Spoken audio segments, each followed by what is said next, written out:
Hi guys, good morning. So ganito yung ginagawa natin kapag magtatanim ng mangga. So ang ginagawa natin is pinatutuyong muna natin, binibilad mga 2 to 3 days na bilad o kahit 1 day lang basta maaraw.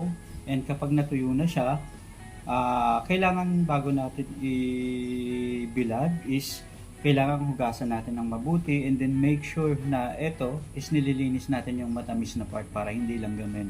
So, once na medyo tuyo na, gugupitin natin yung pinaka-edge portion sa taas. Huwag dito sa may bandang baba mga katropa. And ingatan lang natin sa paggugupit kasi minsan baka mamaya masama yung loob. Yung iba tinatanim na ganito pero mas madaling tumubo mga katropa yung mga mangga kapag ganito yung way ng pagtatanim. So, etong mangga na ito nga pala mga katropa is part ng family ng mga Carabao Mango. Ayan. So, once na kinuha na natin sa loob mga katropa, ayan. So, ito na lang yung matitira. And ito, pwede na nating itapon. Hindi na ito mapapakinabangan. Ayan. Yung, ito kasi yung protective shell niya. Tapos sa loob mga katropa, meron tayong makikitang ganito. So, pwede nating tanggalin and saka itanim.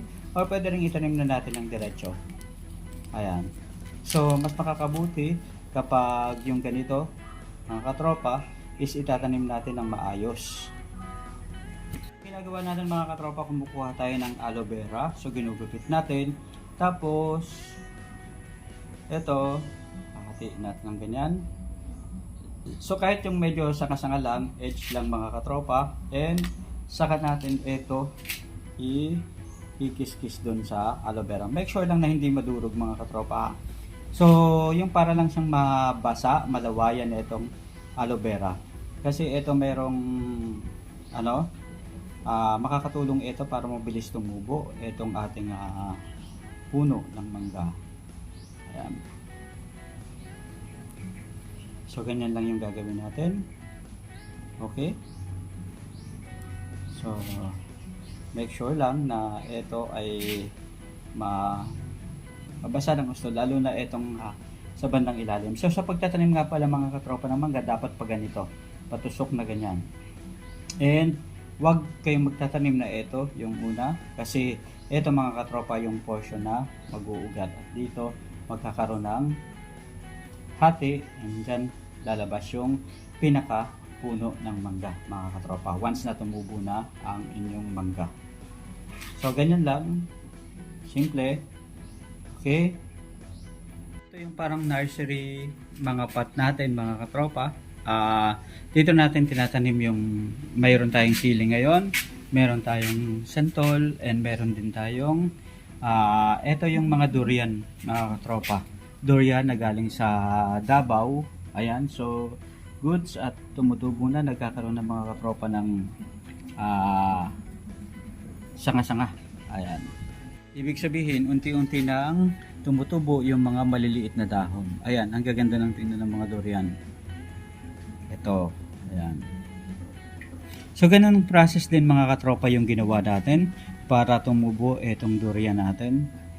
And ganun din para tumubo itong santol natin. Itong durian natin galing sa Davao at ito naman galing sa Candelaria, Quezon.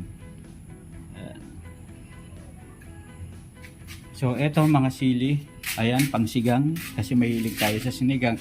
And ito nga pala mga katropa yung Pico Mango na tinanim natin, pinunla. Ayan, galing din sa seedlings ng mga Pico Mango. Ayan. And ito naman mga katropa yung mangga naman na tinanim natin na apple mango, and ito naman yung namdokmai. Ayan, so Thailand variety to mga katropa na mangga. And ito naman yung Carabao Mango.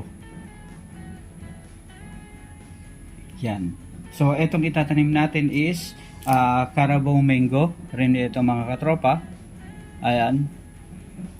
So, ganito yung buto. So, ito, haanuhin lang natin siya dito ng portion. Ayan. And hayaan muna natin tumubo. Yung iba mga katropa, diretso na sila sa pagtatanim sa black bag. Tayo naman mga katropa, dito muna natin sa mini nursery natin tinatanim. Ayan, yung improvised na nursery. So ganyan lang, tapos pwede na natin mga katropa wisikan ng tubig. Ayan. And then mamaya ilubog-lubog nyo lang ng konti hanggang sa matakpan lang yung ibang portion. Ayan. Ayan. Mas gusto ko kasi mga katropa yung medyo nakaultaw para mas madaling tumubo, mas madali silang maarawan. Ayan, ma-expose sa araw. So ganyan lang kasimple yung pag ng nursery, mini nursery. Kahit sa backyard lang kayo, pwede kayong magtanim ng mga mangga mga katropa. Mga napagbalatan natin ng ng mangga. Yan. So gagamitin pa natin ito mamaya kasi mag-grafting naman tayo. Magpapasanga naman tayo sa mga puputulin natin ng mga sanga ng mangga. Para yun yung doon tayo mag-grafting naman para kapag nagkaugat, mas mabilis na mamunga yung mga mangga.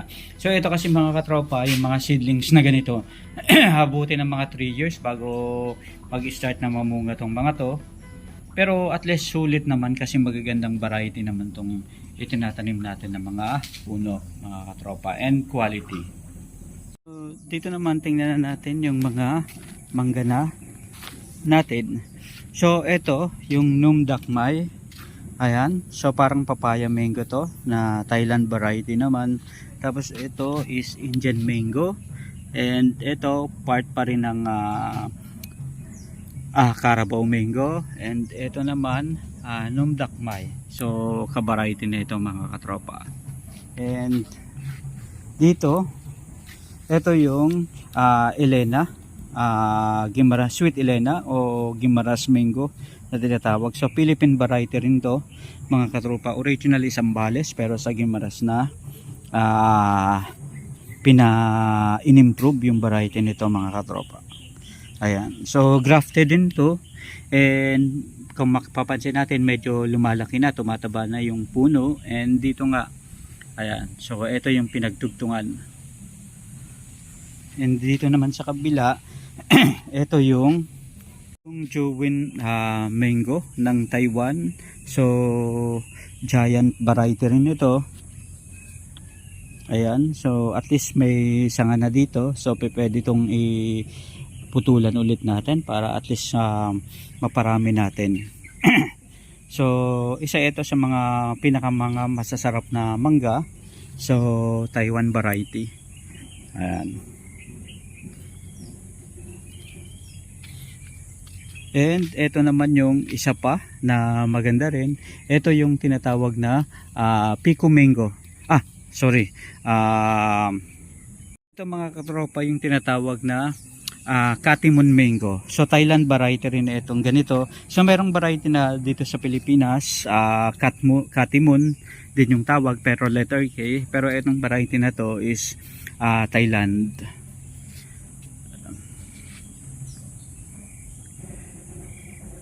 Tapos may bago tayong variety na darating, yung variety mga katropa ng pangga na galing sa Australia at saka galing naman sa Japan, yung Miyazaki at R2E2 na mango. So ang dito, ang maganda dito sa mga sa mga dahon, kapag inamoy mo yung dahon, sobrang bango. Ayan. So ayusin natin, nagkakaroon siya ng mga ispat-ispat. Lalagyan natin ng pampataba para at least mas maganda, mas maging mabilis lumaki itong mga puno natin. So for the meantime, dito muna.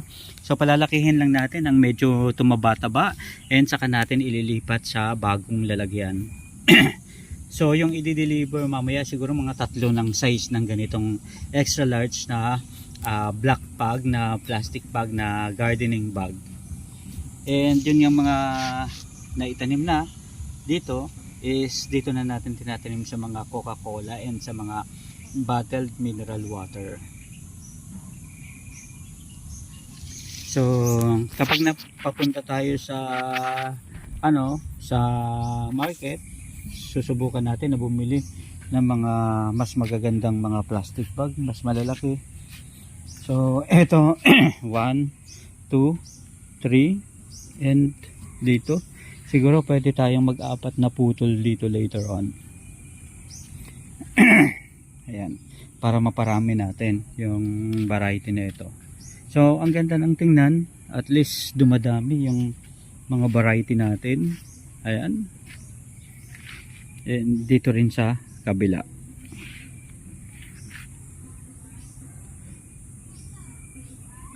Ayan, so ang plano natin is maparami yung mga puno na ganito para saka tayo magtatanim naman dito sa kasunod na area dito. Saka natin ipapatag. So far ito yung meron tayo ngayon. So 1, 2, 3, 4 and meron tayong Cebu and Carabao mango and apple mango. Ayan, and pico mango. So 8 variety na yung meron tayo dito sa ating taniman netong mga mangga. So far medyo mga maliliit pa to and kailangan nating paramihin para at least makapagtanim tayo ng maayos. So mas maganda kasi medyo marami para sabay-sabay na silang itanim and mas maganda yung halos magkakasing height na sila para kapag aani and mag-i-spray ng pang-abono, pampataba and pampabulaklak is sabay-sabay na rin. So hanga tayo din doon sa mga mango grower natin na nakikita sa mga katropa natin sa YouTube and din sa iba't ibang mga organization. So isa siguro sa mga bagay na